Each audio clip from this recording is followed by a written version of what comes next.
Pepe Álvarez, secretario general de UGT. ¿Qué tal? Buenas noches. Hola, buenas noches. Bueno, después de escuchar al presidente con ese mensaje, hay que pensar en lo que ha pasado con los empresarios, con la difícil situación que están viviendo. ¿Se queda tranquilo con la idea de que ahora se ha dictado una prórroga para el salario mínimo, pero que pronto subirá? No me quedo en absoluto tranquilo. Yo creo que el salario mínimo tiene que subir y sobre todo va a subir a la medida en que las organizaciones sindicales tengamos la capacidad de convencer al gobierno y sobre todo de movilizar a los trabajadores para que eso sea posible. ¿Cuál es el horizonte de las conversaciones que en estos momentos están en marcha entre patronal y sindicatos? Porque de alguna manera el gobierno siempre ha querido fiar al resultado de ese diálogo social pues el ingrediente clave para luego tomar ellos la decisión. Bueno, yo creo que el debate y las negociaciones están suficientemente maduras.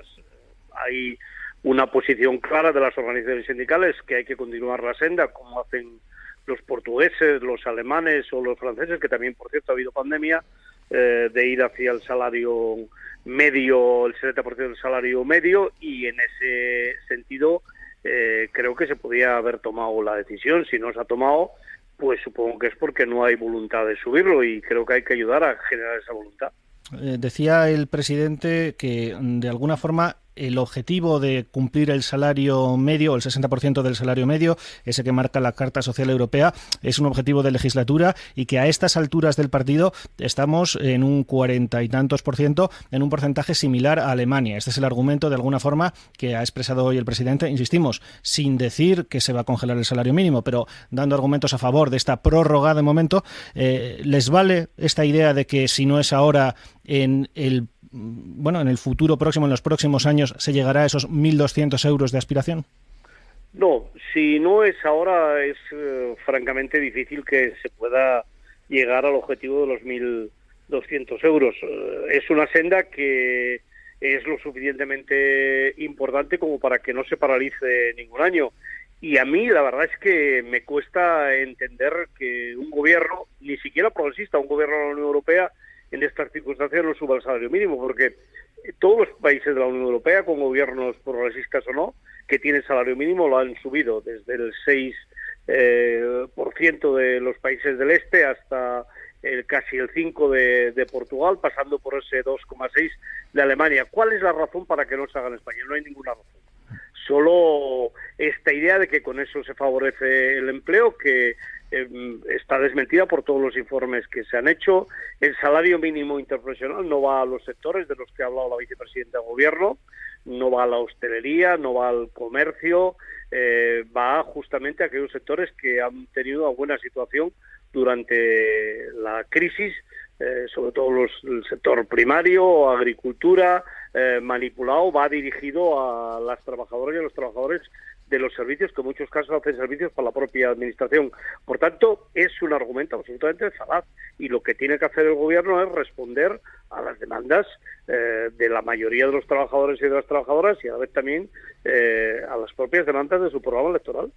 Hay una sensación de que en las últimas semanas se ha agriado de alguna forma la relación entre los sindicatos y el gobierno, entre otras cosas por este debate del salario mínimo, pero también por las cuestiones relativas a pensiones, ¿no?, con una supuesta propuesta del Ministerio de Inclusión de aumentar el número de años que se utiliza para el cómputo de la pensión, que no habría sido puesta en la mesa del diálogo social, también con la falta de avances en las mesas de diálogo social, en la de las plataformas digitales, en la de la reforma laboral. ¿A qué atribuyen esta sensación? Se habla de una posible posición del gobierno respecto a Bruselas, ahora que se acerca el momento de reparto de los fondos, ¿o ustedes a qué lo atribuyen? Bruselas siempre es la gran excusa. En realidad, yo creo que el gobierno seguramente que abusa de la posición que los trabajadores de este país hemos mantenido durante este periodo de pandemia. En realidad, lo que tiene que ser consciente es de que nosotros no vamos a dejar de trabajar para conseguir nuestros objetivos, y en ese sentido yo creo que en la medida en que la pandemia empiece a bajar, las organizaciones sindicales nos tenemos que plantear claramente los tres objetivos que en estos momentos tenemos encima de la mesa: reforma laboral por un lado, pensiones, hay que volver al año 2011, y por otro lado subida del salario mínimo en esa senda de llegar al 60% del salario medio. Nos acercamos a un escenario de movilizaciones. Están ya hablando comisiones obreras y UGT para que de alguna forma expresar en las calles con una protesta más intensa su posición respecto a estas materias que estamos abordando.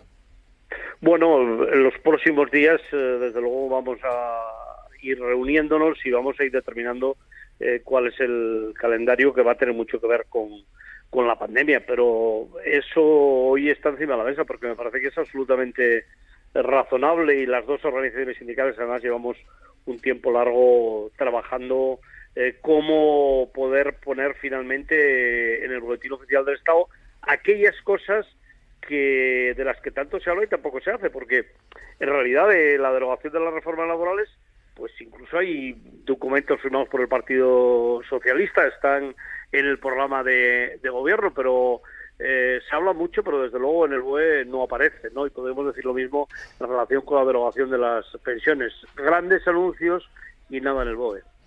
Pues Pepe Álvarez, secretario general de UGT, muchas gracias por atendernos esta noche. Muchas gracias, buenas noches.